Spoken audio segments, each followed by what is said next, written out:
दोस्तों पांचवें test match के दूसरे दिन जसप्रीत बुमराह बीच मैदान से सीधा पहुंच गए हॉस्पिटल। और दोस्तों भारत की टीम ने ऑस्ट्रेलिया को दूसरे दिन ही कर दिया ऑल आउट। और दोस्तों इसके बाद भारत की टीम के एक के बाद एक विकेट गिरते गए। जी हाँ दोस्तों, भारत ऑस्ट्रेलिया की टीम के बीच पांचवें टेस्ट मैच का दूसरे दिन का खेल सिडनी क्रिकेट ग्राउंड पर खेला जा रहा है, जहां भारत की टीम पहले ही दिन 185 रन बनाकर ऑल आउट हो गई थी। लेकिन ऑस्ट्रेलिया की टीम के भी 9 रन के स्कोर पर पहले ही दिन एक विकेट गिर चुका था। और जब आज दूसरे दिन का खेल चालू हुआ तो फिर एक बार फिर से भारतीय तेज गेंदबाजों का कमाल देखने को मिला, क्योंकि 15 रन के स्कोर पर जसप्रीत बुमराह ने मार्शन लाबुशन को भी आउट कर दिया था और वो 2 रन बनाकर आउट हुए थे। जहां उनके आउट होने के बाद इस मैच में ऑस्ट्रेलिया के एक के बाद एक विकेट गिरते जा रहे थे, क्योंकि 35 रन के स्कोर पर सिराज ने सैम कॉन्टेज को आउट कर दिया था और वह 23 रन बनाकर आउट हुए थे। जहां एक तरफ इस मैच में स्टीव स्मिथ काफी कमाल की लय में दिख रहे थे, लेकिन 39 रन के स्कोर पर सिराज ने ट्रेविस हेड को आउट कर दिया था और वह 4 रन बनाकर आउट हुए थे। जहां इसके बाद बल्लेबाजी करने वेबस्टर उतरे थे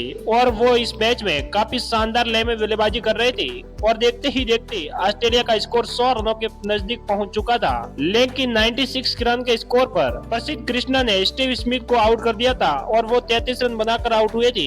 जहां उनके आउट होने के बाद वेबस्टर का साथ देने के लिए एलेक्स कैरी उतरे और इसके बाद इन दोनों बल्लेबाजों ने यहां से कमाल का प्रदर्शन करा और छठे विकेट के लिए 41 रनों की शानदार पार्टनरशिप कर डाली थी। लेकिन इसी बीच 137 रन के स्कोर पर प्रसिद्ध कृष्णा ने एलेक्स कैरी को क्लीन बोल्ड मार दिया था और वो 21 रन बनाकर आउट हुए थे। जहां उनके आउट होते ही बल्लेबाजी करने के कप्तान पैट कमिंस उतरे थे, लेकिन दोस्तों वो केवल 10 रन बनाकर नीतीश रेड्डी की गेंद पर आउट हो गए।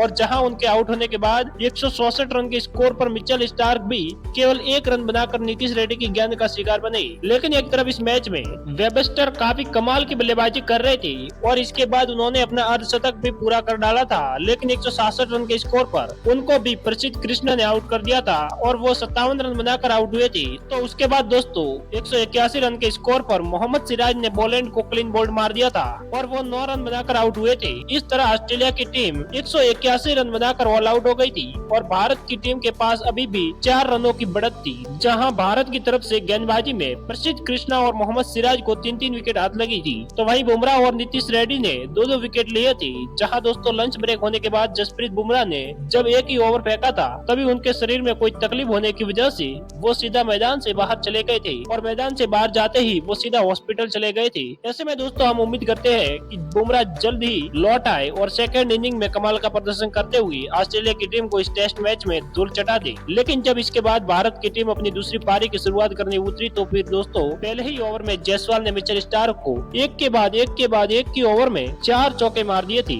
और भारत की शुरुआत काफी शानदार हो गई थी। जहां केएल राहुल और यशस्वी जायसवाल ने पहले विकेट के लिए 42 रनों की शानदार पार्टनरशिप भी कर ली थी, लेकिन 42 रन के स्कोर पर ही बॉलैंड ने केएल राहुल को क्लीन बोल्ड मार दिया था और वो 13 रन बनाकर आउट हुए थे। जहां इसके बाद गिल बल्लेबाजी करने उतरे थे, लेकिन 47 रन के स्कोर पर बॉलैंड ने जायसवाल को भी क्लीन बोल्ड मार दिया था और वो 22 रन बनाकर आउट हुए थे।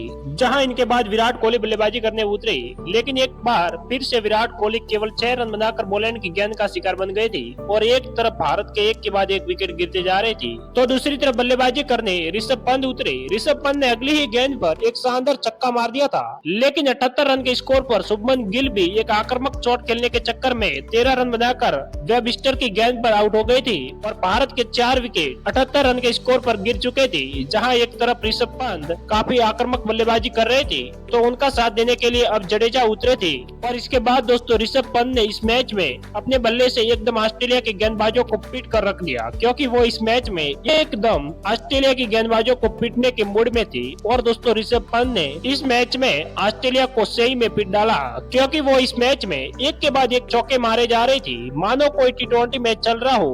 और दोस्तों उन्होंने केवल 29 गेंदों में अपना अर्धशतक पूरा कर डाला था। वो इस मैच में काफी ज्यादा आक्रामक बैटिंग कर रहे थे, एक के बाद एक चौके और छक्के मारे जा रहे थे और देखते ही देखते भारत का स्कोर भी 100 रनों के पार पहुंच चुका था। लेकिन 124 रन के स्कोर पर ऋषभ पंत आक्रामक चोट खेलने के चक्कर में कप्तान पैट कमिंस की गेंद पर 33 गेंदों में 4 छक्के 6 चौकों की मदद से 61 रनों की शानदार पारी खेलकर आउट हो गए थे। जहां उनके आउट होने के बाद नीतीश रेड्डी बल्लेबाजी बल्लेबाजी करने उतरे, लेकिन वो केवल 4 रन बनाकर पोलैंड की गेंद का शिकार बन गए थे और भारत के 6 विकेट 129 रन के स्कोर पर गिर चुके थे। जहां इसके बाद दूसरे दिन का खेल खत्म होने तक भारत की टीम ने 141 रन बनाए थे 6 विकेट के नुकसान पर। और इस मैच में जडेजा 8 रन बनाकर नॉट आउट है, तो वॉशिंगटन सुंदर भी 6 रन बनाकर नॉट आउट है। ऐसे में दोस्तों अब भारत की टीम को तीसरे दिन कमाल का प्रदर्शन करना होगा, कम से कम 250 रनों की लीड लेनी होगी, तब जाकर ही भारत की टीम इस टेस्ट मैच को जीत पाएगी। ऐसे में भारत की टीम इस समय 145 रनों से आगे चल रही है। ऐसे में दोस्तों आपको क्या कहना है, कौन सी टीम इस टेस्ट मैच में जीत पाएगी? आप अपनी कीमती राय हमें नीचे कमेंट करके जरूर बताइएगा। धन्यवाद।